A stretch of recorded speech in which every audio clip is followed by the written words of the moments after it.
Hello mga kabayral, welcome dito sa bago nating YouTube channel, sa Viral React TV.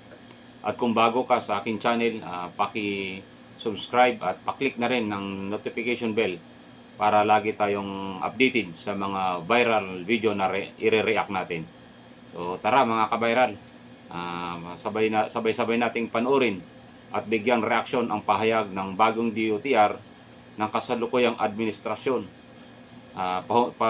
patungkol sa malalaking project na di umano'y madidili daw.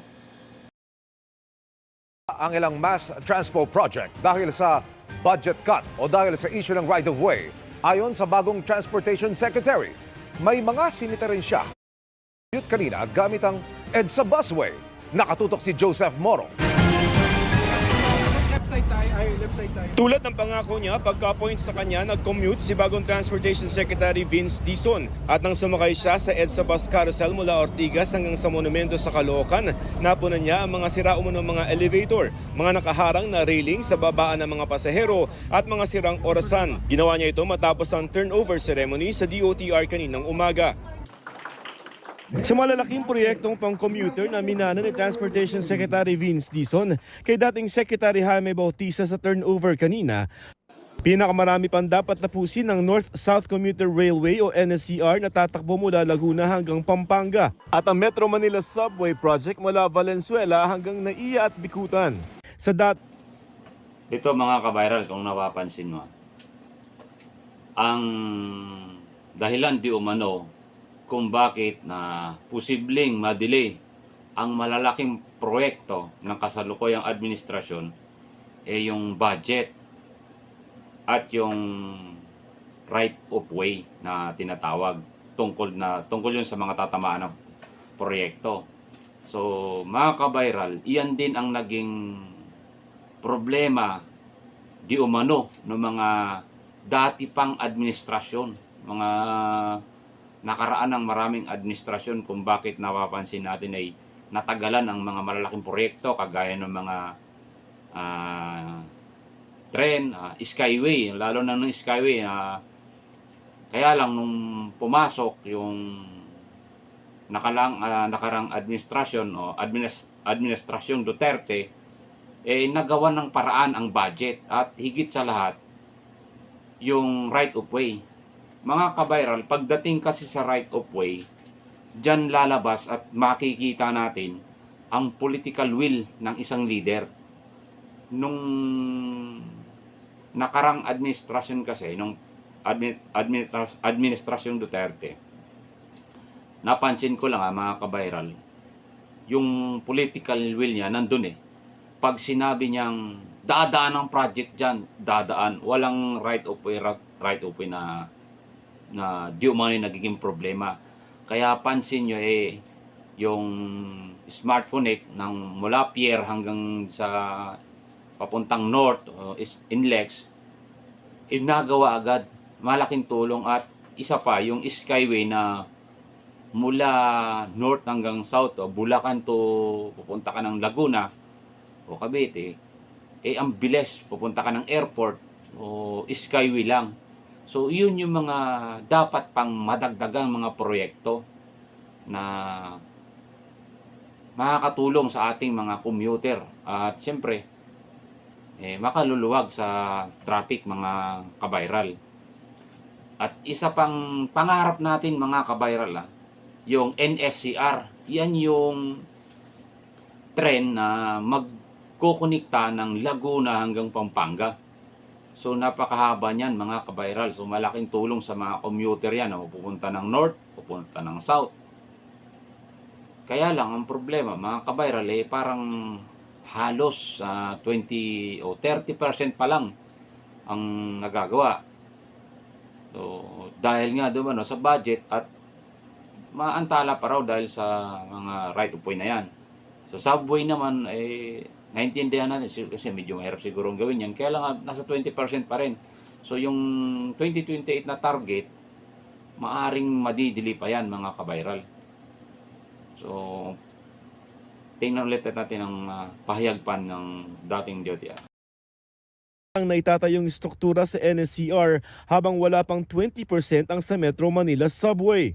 Target sana yung partial operability o yung pagpapatakbo ng ilang bahagi nitong Metro Manila Subway at yung North-South Commuter Railway Project sa taong 2028. Pero tila nalalagay na yan sa alanganin dahil sa ilang problema sa budget at mga legal na issue.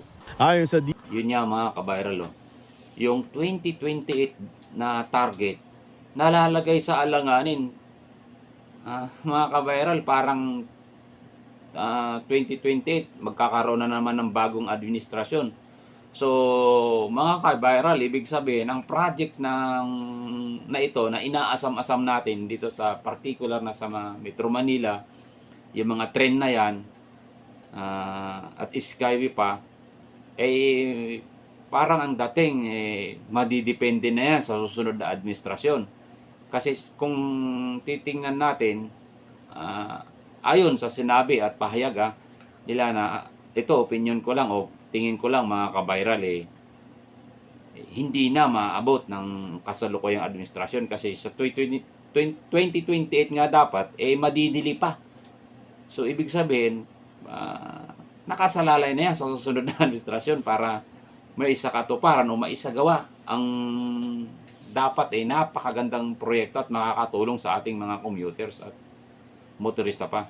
So, DOTR tinapya sana hanggang 80% ang pondo para sa mga foreign assistance projects ng DOTR sa 2025 na budget. Losing 80% of your budget is huge.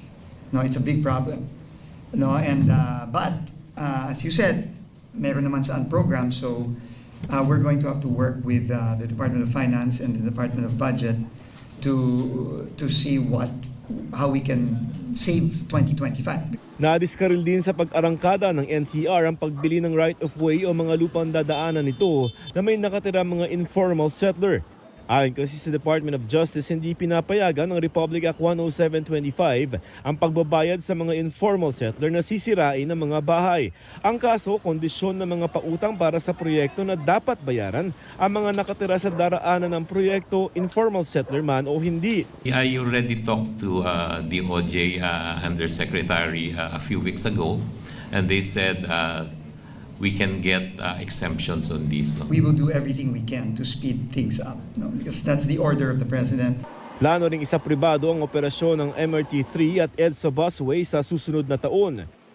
Sa tuloy pa ring PUV modernization naman, kailangan aniyang bigyang pansin pa rin ang abot 20% ng mga jeepney driver at operator na hindi sumali sa programa. Less than 20%, buhay ang pinag-uusapan natin doon. No? Buhay ng mga tao yun. So, hindi porket less than 20% yun, hindi natin sila papakinggan. Nauna nang ipinagpaliban ni Dizon ang pagpapatupad ng cashless na transaksyon sa mga expressway. Pero sabi ng SMC Infrastructure, kailangan ng cashless at contactless toll collection para sa target ng Transportation Department na mapag-isa ang sistema ng dalawang toll operator. Does cashless mean zero, meaning isasara lahat ng barrier to people who have no RFID reader or whose RFID reader has zero or negative balance. So we will have to see. We will have to work with the toll operators. But I think first things first, we have to make sure that the current system in place is as efficient as possible. Para sa GMA Integrated News, Joseph.